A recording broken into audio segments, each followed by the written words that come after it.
He ruled with fear, crushed dissent with an iron fist, and became the face of tyranny for a generation. From gold palaces to underground bunkers, his story is one of power, paranoia, and an unforgettable fall.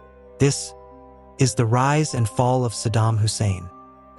Welcome to SPARKO, where real crime meets dark history. Before the guns, the wars, and the fear, there was a boy. Saddam Hussein was born in April 1937 in a village called Al-Ajah, near Tikrit in Iraq. He grew up in poverty, raised mostly by an uncle who introduced him early to the idea of Arab nationalism, a belief that would shape Saddam's identity and politics for life. His childhood was rough.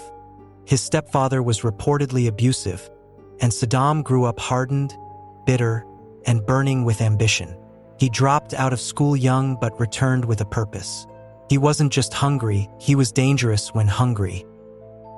As a teenager, Saddam joined the Ba'ath Party, a revolutionary group that wanted Arab unity and independence from Western powers. By his early 20s, Saddam had already tried to assassinate Iraq's then leader, Abd al-Karim Qasim. The attempt failed. Saddam was wounded, captured, escaped prison, and fled to Egypt like a plot straight out of a thriller. When Saddam returned to Iraq in the late 1960s, the political ground was shifting. The Ba'ath Party came to power in a coup in 1968. Saddam? He wasn't the president yet, but he was the puppet master behind the curtain. He started as vice president under Ahmed Hassan al-Bakr. But don't let the title fool you. Saddam was running the show. He strengthened the secret police, eliminated rivals, and made fear his closest ally. In 1979, Saddam made his move. Al-Bakr resigned, and Saddam took the presidency. One of his first acts as president, a live televised purge. He accused party members of treason and had dozens executed on camera. That's when the world realized Saddam didn't just want power, he wanted absolute control. Saddam ruled Iraq like a mafia boss in a presidential palace. He built monuments to himself. His face was on currency, on buildings, on billboards. Statues of him stood tall in every city. But behind the image was a shadow. Saddam's regime was brutal. Torture chambers, mass graves, and secret executions were common. The intelligence agency, Mukhabarat, became infamous for disappearing people overnight. In the 1980s, Saddam entered a bloody 8-year war with Iran that killed over 1 million people. Chemical weapons were used. Civilians were crushed. But Saddam stayed in power and even got support from the West during this time.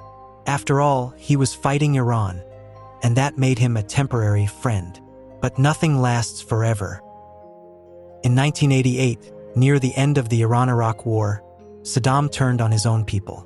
In a campaign called Al-Anfal, he launched chemical attacks against the Kurdish population in northern Iraq.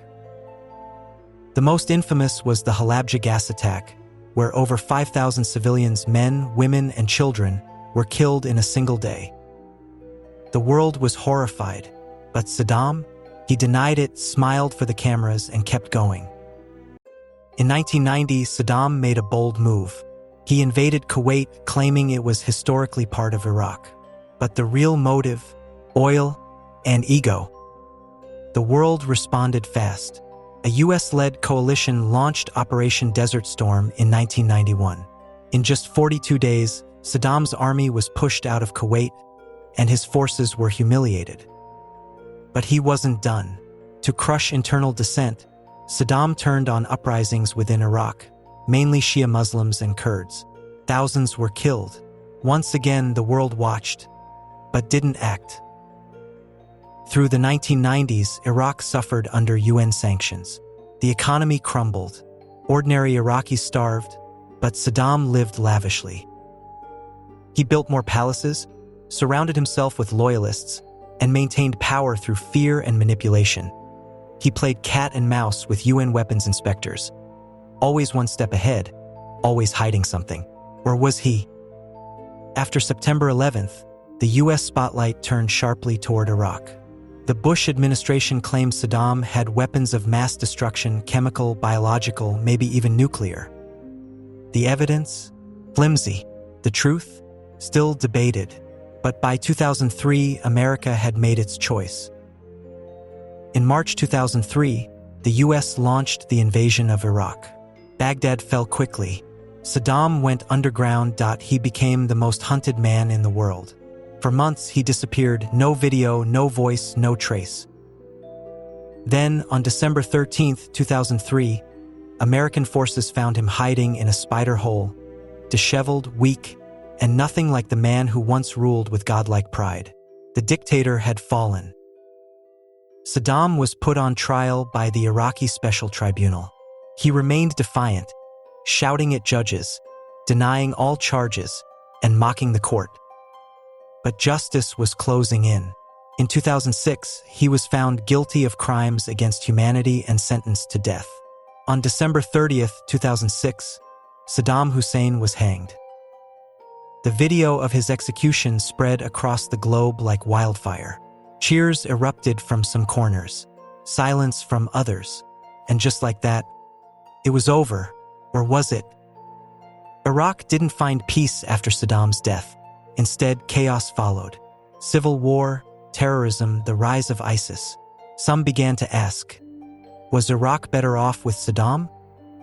A dangerous question, but one that still lingers. Today, Saddam Hussein remains one of history's most complex villains.